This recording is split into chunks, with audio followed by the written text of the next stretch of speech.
Faqat qo'lingni olib tez yur. Chitirtasiz. Uf, bizbet kuyovim kelyapti, eshikni yopib olaman, uyda hech kim yo'q deb qaytib ketadi.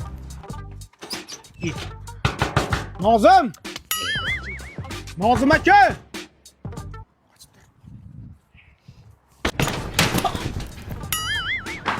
Ammo sosiramasdan poylamash kerak-da, turing o'rningizdan. Voy, qizim, kelishingni ham aytib qo'ymaysan. Xuddi qo'y so'yib kutib oladigandek gapirma. Nozim aka qaytdi. Voy, oyi. Pochcha, dadam ham apendis bo'lib qoldi. Ko'rmaysizmi? Zo'ri. O'laman desa bu kulaman deydi. Kuyov bola, o'lasadan yeb o'tiring. Voy, qalampir achchiq.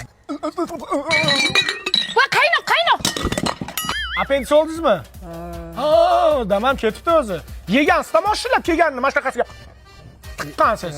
Keyin ichakka axlat tiqilib qolganda, keyin ichak ham aytgan, "May, ammangni yegan ovqatiga" deganda apendisga borgan. Kuyov bola, anchadan beri go'sht yemayapmiz, ichimiz ham shilinib ketdi. Mana shu qo'yni so'yib bering. Voy, men qondan qo'rqaman. Qanaqa yer tanlagansan? Oyi. Voy, kuyov qo'ying. Ey, kuyov bola qayerqa olib ketyapsiz? Ha, sizga magazinda go'sht olib kelib beraman, uyga olib ketyapman. Qo'yni joyiga olib borib qo'ying, hamma. Nima qovog'ingizni solyapsiz? Bitta qo'yib bersangiz, beribsiz-da kuyovingizga. Kuling, yuzingizni unab turmang, kuling. Unaqa qilmang. Kuling. Voy, unaqa qilmang, kuyov bola, operatsiya joyi ochilib ketadi. Operatsiya joyi ochilib ketdi. Sizlar skoriy chaqiringlar, men qo'yni uyga tashab kelaman.